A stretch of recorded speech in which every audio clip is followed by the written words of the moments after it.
Sebuah video menampilkan fasilitas militer bawah tanah Iran dengan ribuan drone di dalamnya. Menurut laporan, video ini adalah gudang senjata milik Iran yang kembali beroperasi. Dilaporkan Iran telah berhasil membuka kembali sekitar 55 dari 69 pintu masuk terowongan di 18 fasilitas rudal bawah tanah yang sebelumnya dihantam serangan Amerika Serikat dan Israel. Sementara itu, anggota IRGC juga memperlihatkan kapal serang cepat 27 Rajab untuk pertama kalinya.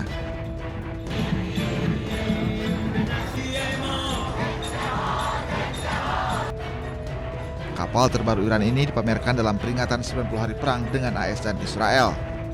Kapal ini digunakan armada nyambuk untuk operasi penyergapan dan penyerangan di perairan Iran termasuk Selat Hormuz.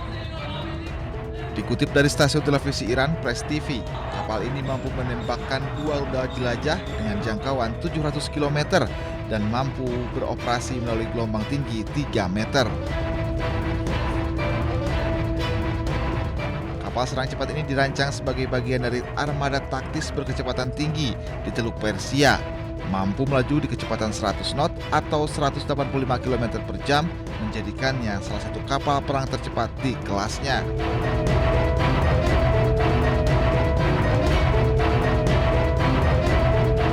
Bahkan kapal 27 Rajab ini mampu bermanuver di gelombang tinggi.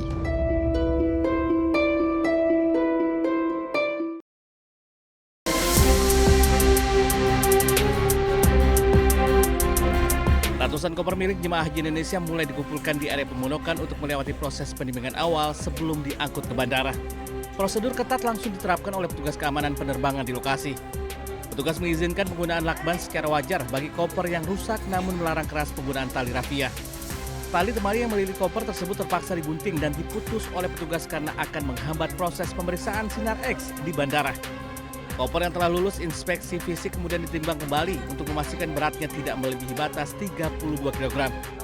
Dari Mekah, Arab Saudi, Ika Kusuma, MCH 2026 melaporkan.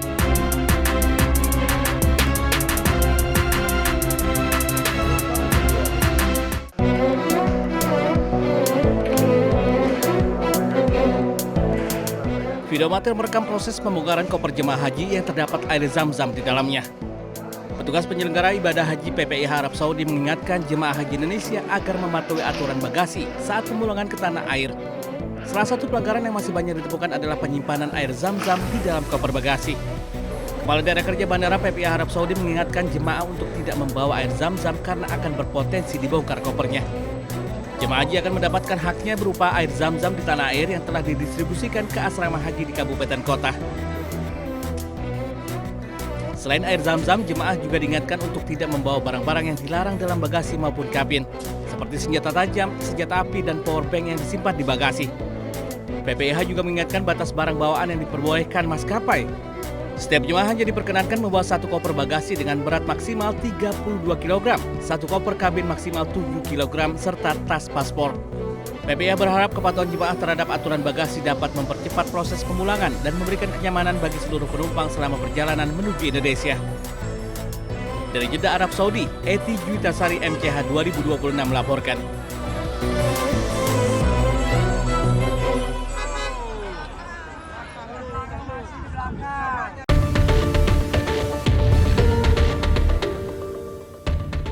Gerakan Perlawanan Libanon Hizbullah mengumumkan serangkaian operasi militer yang menargetkan pasukan Israel, infrastruktur militer, dan permukiman di Palestina Utara yang diduduki. Pasukan pendudukan Israel tetap tidak mampu mengkonsolidasikan kemenangan meskipun telah berbulan-bulan berperang di Lebanon Selatan. Menurut pernyataan yang dikeluarkan Hizbullah, para pejuang mereka melakukan serangan terhadap konsentrasi pasukan Israel, kendaraan militer, dan pusat komando.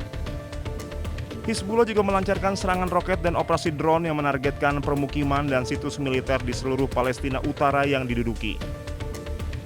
Hizbullah mengatakan para pejuangnya menyergap pasukan Israel yang mencoba maju menuju pinggiran kota Dabin pada Sabtu pagi. Kemudian pada Sabtu malam, Hizbullah menargetkan konsentrasi tentara dan kendaraan militer Israel di daerah Dabin dengan tembakan artileri dan serangan roket. Serangan tersebut merusak 2 tank Merkava dan memaksa pasukan yang menjadi sasaran untuk mundur. Hizbullah juga mengumumkan serangan roket yang menargetkan infrastruktur militer di Naharia dan kota Safat yang diduduki. Gerakan tersebut juga melaporkan menargetkan markas komando militer Israel di Naqoura dan Barak Yara dengan sejumlah besar drone serang. Serangan roket tambahan diluncurkan ke arah Kiryat Shmona dan infrastruktur militer di Karmiel. Hizbullah menimbulkan kerugian besar pada pasukan pendudukan Israel termasuk unit-unit elit dari divisi ke-36 dan Brigade Golani.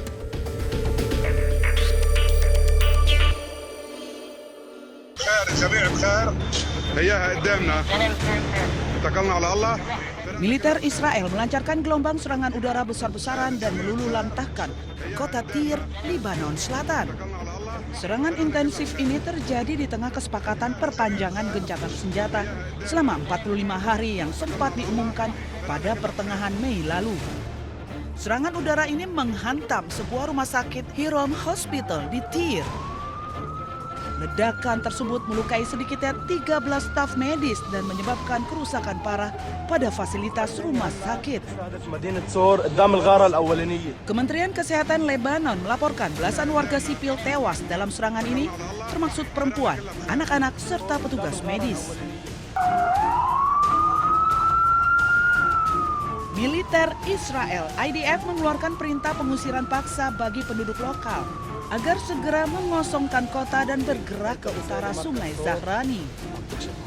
Dilaporkan hampir 80% warga Tyre kini telah mengungsi meninggalkan rumah mereka yang berubah menjadi puing-puing. Serangan di Tyre ini beriringan dengan operasi darat militer terbesar Israel sejak pecah perang Lebanon-Israel. Eskalasi berdarah di Tyre dan Lebanon Selatan ini memicu kecaman keras dari dunia internasional karena dinilai melanggar hukum kemanusiaan internasional terkait perlindungan fasilitas medis dan warga sipil.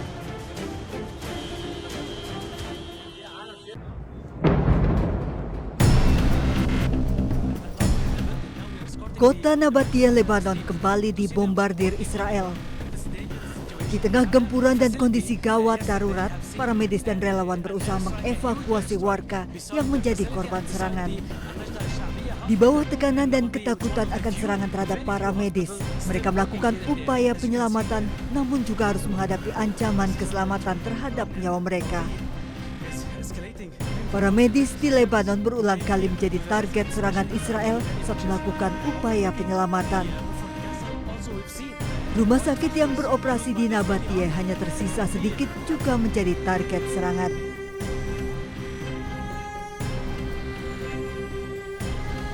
Para medis menjadi saksi kekejian Israel di garis depan di kota Nabatia yang luluh lantak.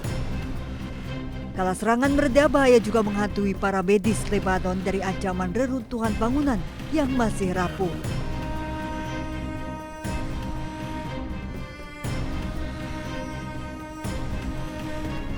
Pasca serangan Israel ke Nabatia, evakuasi korban luka dan meninggal menuju ke fasilitas medis juga menghadapi ancaman serangan Israel yang kerap menargetkan mobil ambulans.